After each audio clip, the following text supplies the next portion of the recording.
Hey everyone, it's Alex again, finally back with another video. I'm sorry I haven't been posting a lot of videos lately. I had been meaning to post videos of the winners of all the other award shows after the Golden Globes, especially the Oscars, but I just got real busy with life and stuff, so I just sadly did not have the time to do that. However, I will be making those videos. Don't worry, better late than never. I'll have videos about the winners of all the other award shows, and I'll have a special video about the Oscar winners, as well as kind of a review of the Oscar ceremony itself. So those will be coming, don't worry. But today I'm going to be making a video about the 25th MTV Movie Awards. I'm filming this video on Saturday, April 9th, and the MTV Movie Awards are actually tomorrow, Sunday, April 10th. And I had been meaning to make this video a lot earlier, like right after the nominations came out, and I was also going to make a video where I showed myself voting for the nominees, because the MTV Movie Awards is a show where you can vote for the winners online. But when I went to make that video, I was doing it on the last day of voting, which was Sunday, March 20th, and unfortunately my camera did not have enough battery power for me to film a whole video. It was almost dead. So I had to recharge my camera battery, but unfortunately by the time the battery was finished charging, voting was about to close, so there was simply no way for me to have made a video where I showed myself voting for each category. But what I will do here is I will go over the MTV Movie Awards nominees, give my thoughts on what I like and what I don't like about them, and then I will reveal who I specifically voted for to win on tomorrow night's award show. Now, the MTV Movie Awards are a very interesting award show. I guess a good thing you could say about them is that they honor the kind of movies that, are very fan-centric, that a lot of fans enjoyed in theaters, and they're the kind of movies that are often overlooked by the Golden Globes and the Oscars. But a negative side to that is they're also the movies that tend to have the passionate fan bases, but aren't necessarily very good. Great example is the Twilight franchise. Every year a Twilight film came out, that film would just sweep the MTV Movie Awards and win all or almost all of the awards it was nominated for. And now, while that certainly made all the Twilight fans very happy, for people like myself who do not like Twilight, it made us very upset, especially when Twilight kept beating Harry Potter and everything. Like, Twilight, the best movie of the year over a Harry Potter film? No, I'm sorry. But thankfully the Twilight films are over. We won't be seeing them again, and I do think in recent years the MTV Movie Awards have tried to be a little more diverse in terms of the films and performers that they nominate. And, I think the MTV Movie Awards are kind of trying to do a throwback to the 1990s when they were brand new, and they really tried to honor a diverse range of films. If you go look at the movies that were nominated for MTV Movie Awards in the 1990s, I don't think you'll be too upset by what you find, because many of them are really good nominees. But we're not in the 90s anymore, we're in 2016 now, so let's focus now on what the MTV Movie Awards think are the best movies to honor at the 2016 awards ceremony. So like I said before, I'm going to go over the nominees for each category, then I'm going to give my thoughts on them, and then I'm going to reveal who I voted for and who I think should personally win. Whether or not they actually will win, we'll see, but you never know. Alright, the 25th MTV Movie Awards nominations. Movie of the Year: Avengers Age of Ultron, Creed, Deadpool, Jurassic World, Star Wars Episode 7: The Force Awakens, Straight Outta Compton. Best Male Performance: Matt Damon, The Martian; Leonardo DiCaprio, The Revenant; Michael B. Jordan, Creed; Chris Pratt, Jurassic World; Ryan Reynolds, Deadpool; Will Smith, Concussion. Best Female Performance: Morena Baccarin, Deadpool; Anna Kendrick, Pitch Perfect 2; Jennifer Lawrence, Joy; Daisy Ridley, Star Wars Episode 7: The Force Awakens; Charlize Theron, Mad Max Fury Road; Alicia Vikander, Ex Machina. Best Breakthrough Performance: John Boyega, Star Wars Episode 7, The Force Awakens. O'Shea Jackson Jr., Straight Outta Compton. Dakota Johnson, 50 Shades of Grey. Brie Larson, Room. Daisy Ridley, Star Wars Episode 7, The Force Awakens. Amy Schumer, Trainwreck. Best True Story Film: The Big Short, Concussion, Joy, The Revenant, Steve Jobs, Straight Outta Compton. Best Documentary: Amy, Cartel Land, He Named Me Malala, The Hunting Ground, What Happened Miss Simone, The Wolf Pack. Best Comedic Performance: Will Ferrell, Get Hard, Kevin Hart, Ride Along 2, Melissa McCarthy, Spy, Ryan Reynolds, Deadpool, Amy Schumer, Trainwreck, Rebel Wilson, Pitch Perfect 2. Best Fight: Robert Downey Jr. vs. Mark Ruffalo, Avengers Age of Ultron. Ryan Reynolds vs. Ed Skrein, Deadpool. Charlize Theron vs. Tom Hardy, Mad Max Fury Road. Leonardo DiCaprio vs. The Bear, The Revenant. Melissa McCarthy vs. Nargis Fakhri, Spy. Daisy Ridley vs. Adam Driver, Star Wars Episode 7, The Force Awakens. Best Kiss: Morena Baccarin and Ryan Reynolds, Deadpool. Jamie Dornan and Dakota Johnson, 50 Shades of Grey.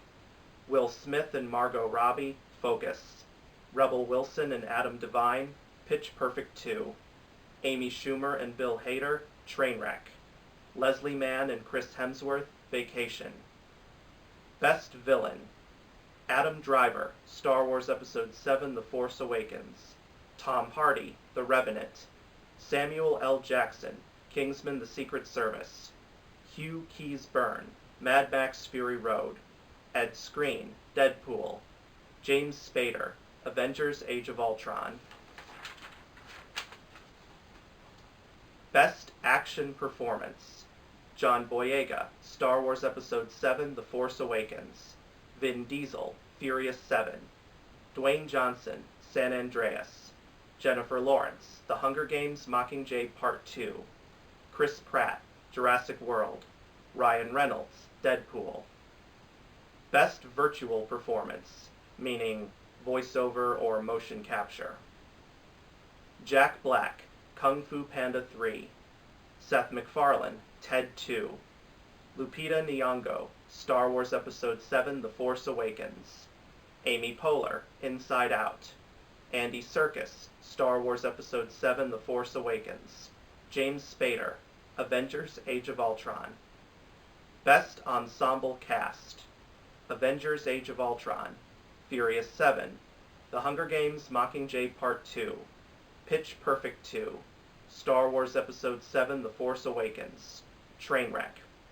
And the final category for this year, Best Hero: Chris Evans, Avengers Age of Ultron.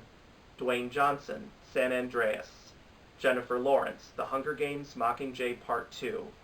Daisy Ridley, Star Wars Episode 7, The Force Awakens. Paul Rudd, Ant-Man.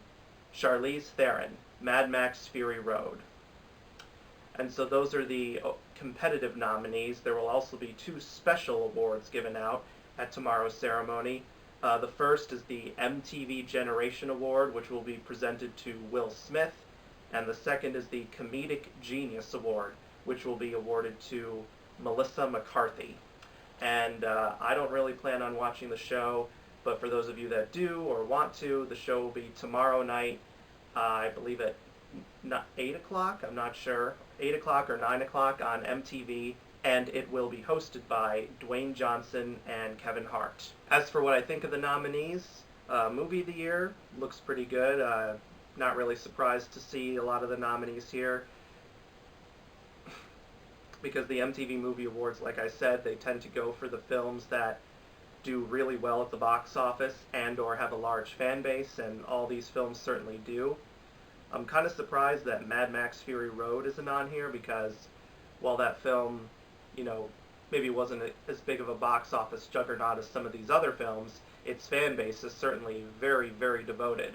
I mean, you go online and you see just how much people love Mad Max Fury Road. It's huge. I'm also really shocked Inside Out's not on here. Usually animated movies don't get nominated for Movie of the Year, but considering how well Inside Out was received by both critics and audiences. Best Male Performance, very solid list. Can't really complain too much about it. Although one performance I am surprised to not see on here, and I know a lot of people probably would have been happy to see this performance on here considering it did not get an Oscar nomination, is Johnny Depp for Black Mass. Because, you know, Johnny Depp had a crazy year in 2015. First he had Mordecai, which was one of the worst reviewed films of 2015, and Johnny Depp even got a Razzie nomination for Worst Actor for that movie. But then with Black Mass, he probably received some of the best reviews of his career, with his terrifying performance as the notorious mobster James Whitey Bulger. And I know a lot of people, including myself, were disappointed that he didn't get an Oscar nomination.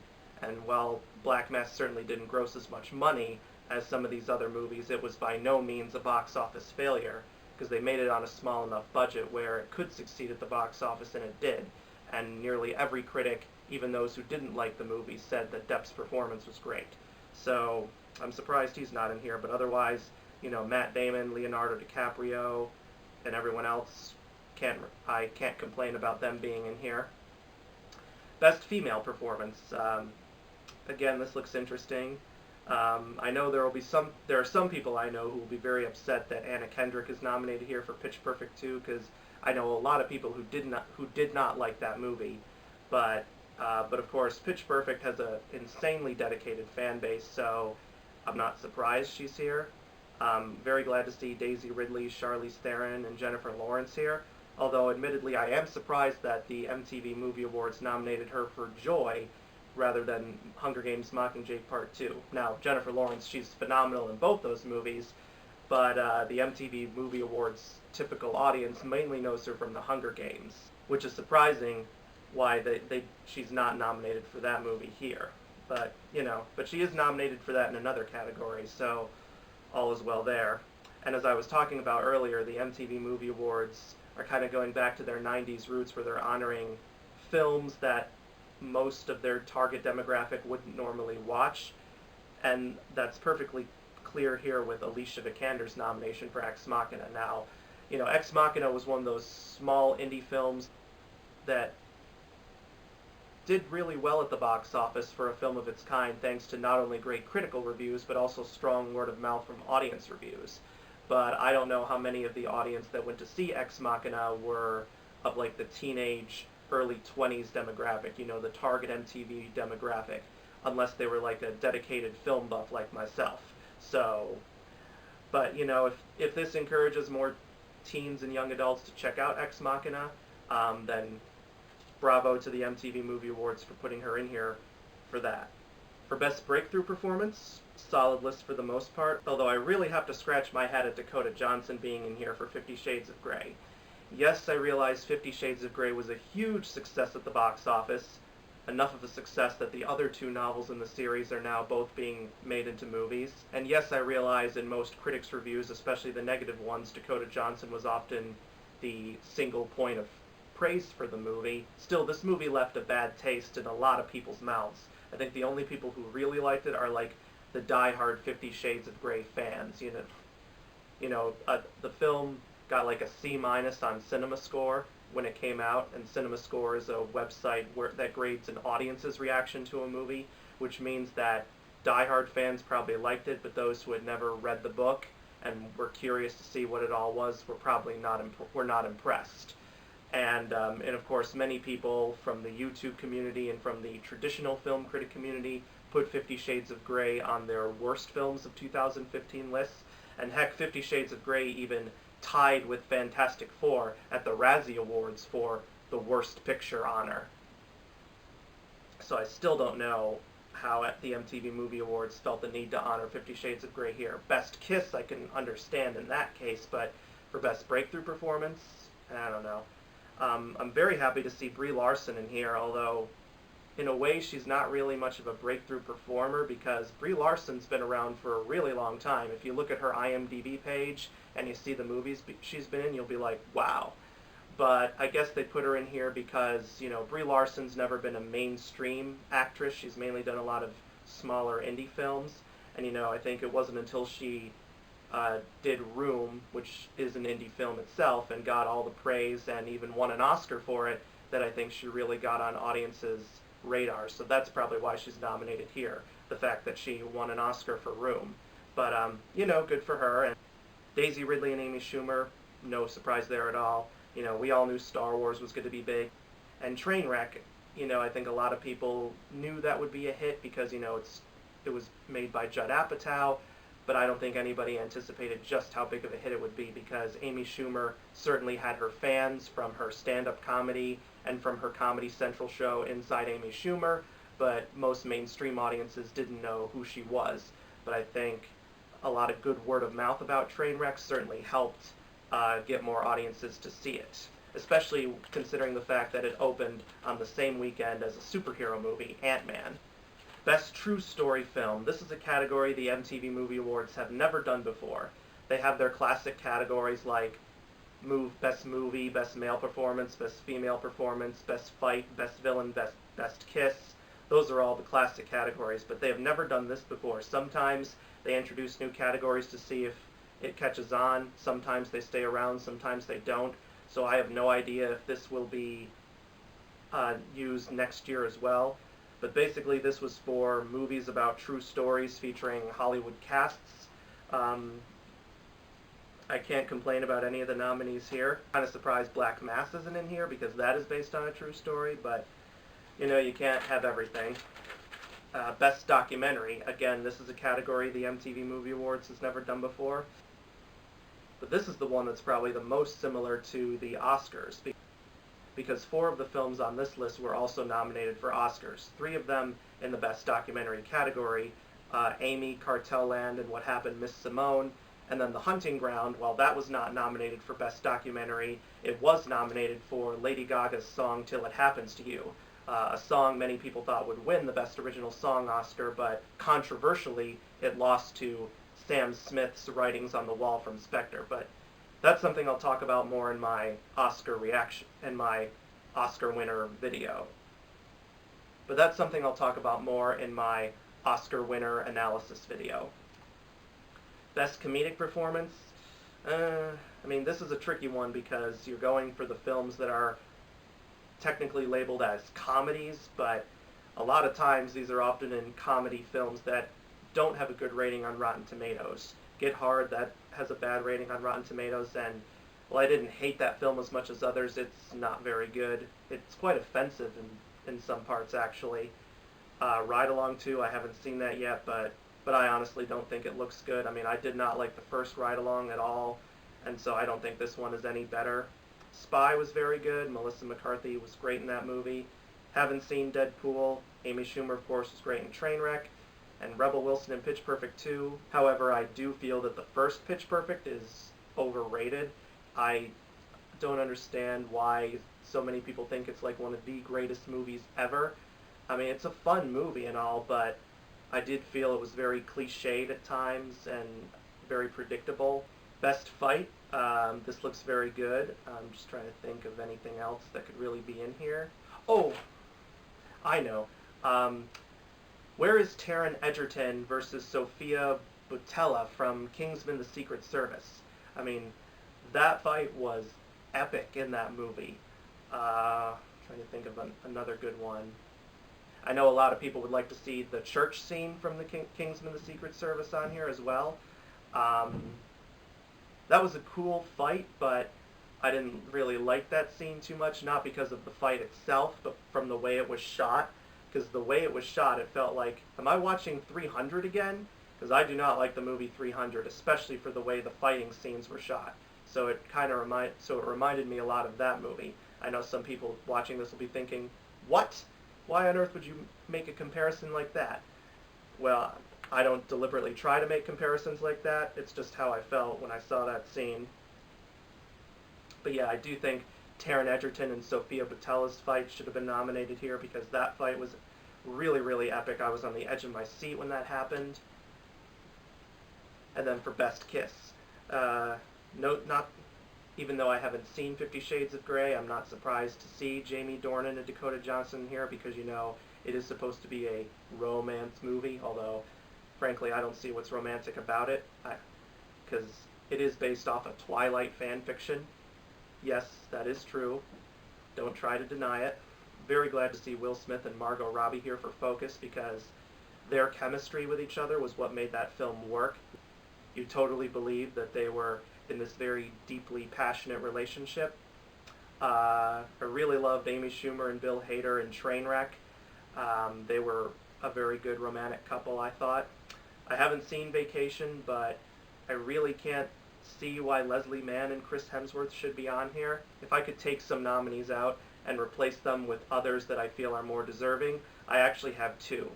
I would take out Jamie Dornan and Dakota Johnson for 50 Shades of Grey and replace them with Saoirse Ronan and Emery Cohen for Brooklyn. I know Brooklyn didn't make as much money as 50 Shades of Grey, but Brooklyn was shot on a smaller budget than 50 Shades of Grey, and if you look at its budget versus its box office haul, it actually made its money back and more at the box office, and of course it got 3 Oscar nominations, including Best Picture and Best Actress for Saoirse Ronan. But Brooklyn was one of those romance films that both men and women could enjoy because you were able to relate to both the male and female character in the central relationship. And the moment that the characters kiss, that is a moment that not only are you waiting for, but you're glad to see it when it happens, and you totally believe the love that these two have for each other when they do kiss. Because sometimes when you see an actor and an actress kiss, you're like, oh, there's no chemistry there. But this time, there was. And another great kiss that I thought had a lot of great chemistry that I would take Leslie Mann and Chris Hemsworth out and replace with is Lily James and Richard Madden for Cinderella, as Cinderella and Prince Charming in the live-action Disney movie that came out last year, because even though it's a story we know by heart, we're still glad to see the kiss when it happens, and like Saoirse Ronan and Emery Cohen, Lily James and Richard Madden have a lot of great chemistry when they're kissing each other. Best Villain. Solid list for the most part. Adam Driver, absolutely. If he were not nominated here, everyone, including myself, would be upset. Tom Hardy for The Revenant. Yep, although I don't feel his performance was as great as everyone says it was. Not that he was bad, but I don't think Tom Hardy was good enough to get an Oscar nomination for Best Supporting Actor, but I already talked about that in my Oscar nomination video. Samuel L. Jackson, absolutely. Hugh Keys-Byrne for Mad Max Fury Road as a Morton Joe, oh, definitely. James Spader for Avengers Age of Ultron and Ed Skrein for Deadpool. I haven't seen those movies, but I can see why they're here. Although I am surprised Johnny Depp is not here for Black Mass, because he is literally playing a real-life villain in James Whitey Bulger, a man who was so ruthless that he ended up being on the FBI's 10 Most Wanted list for 12 years before he was finally captured.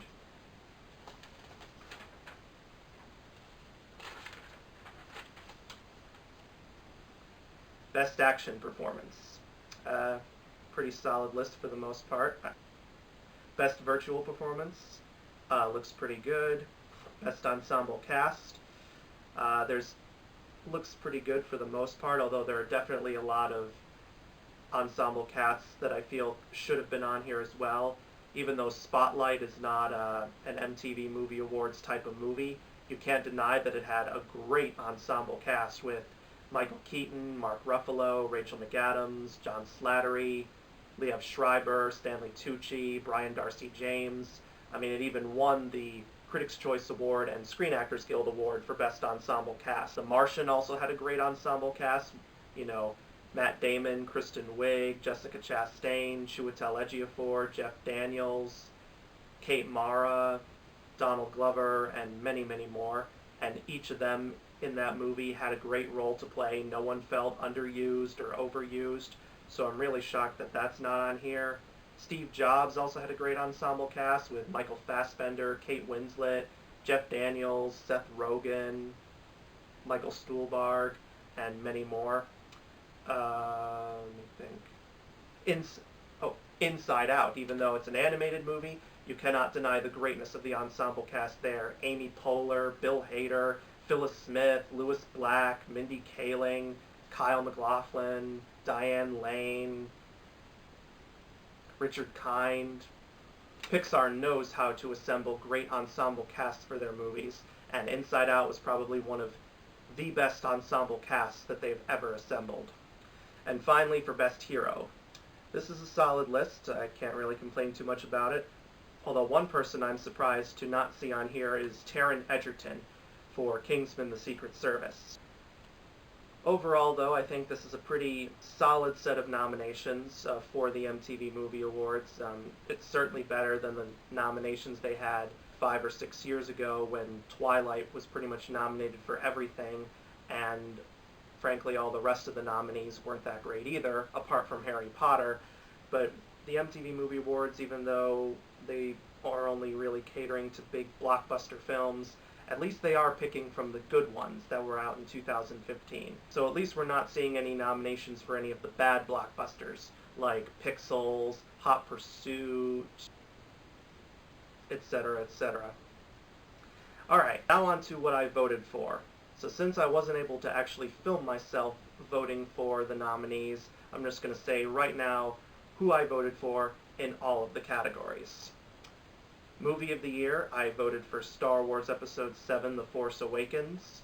Best Male Performance, I voted for Leonardo DiCaprio for The Revenant.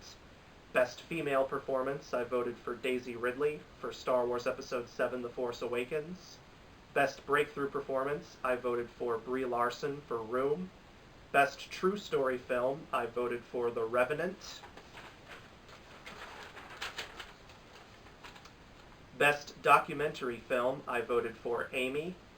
Best Comedic Performance, I voted for Amy Schumer for Trainwreck.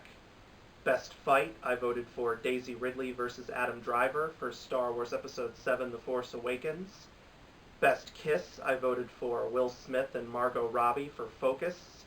Best Villain, I voted for Adam Driver for Star Wars Episode 7, The Force Awakens.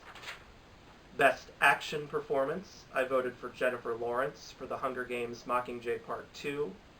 Best Virtual Performance, I voted for Amy Poehler for Inside Out. Best Ensemble Cast, I voted for Star Wars Episode 7, The Force Awakens.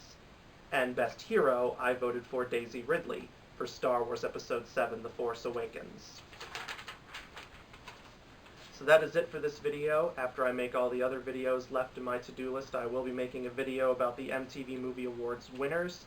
I won't necessarily be watching the show because the few times I have watched the MTV Movie Awards, I honestly just did not like the show itself because, while the hosts weren't bad, like I watched the year Aziz Ansari host, and I watched when Jason Sudeikis hosted, and I think I watched Russell Brand and then Rebel Wilson. I get this is not the Golden Globes or the Oscars or the Emmys. I get that audiences are always a little more rowdy at these fan-voted award shows, but they would just not stop yelling. I mean, they yelled and screamed over everything. It was like, how did the hosts not lose their patience? I bet they were. They were probably thinking in their head, just be quiet for one moment, please. And often one of the main reasons I watched the MTV Movie Awards was not necessarily to see who won, but to see, like, the first exclusive clip from the new Harry Potter movie or the new Hunger Games movie. Like, apparently on this MTV Movie Awards, they'll be premiering the very first exclusive clip from the Harry Potter spin-off movie, Fantastic Beasts and Where to Find Them, and I'm really excited for that movie, but I'm just going to catch the clip on YouTube when it comes up there. But I will be analyzing the winners when they are revealed, and I'll tell you whether I think they're good winners or not, because with fan-voted award shows, you can kind of sense how some of them might win, but because it's a fan-voted award show, you honestly never know how things are going to go, because sometimes the most unexpected winner can come in any category. But that's all I have for now. Please subscribe to my channel if you haven't already, and I'll be back with more videos as soon as I can. Bye.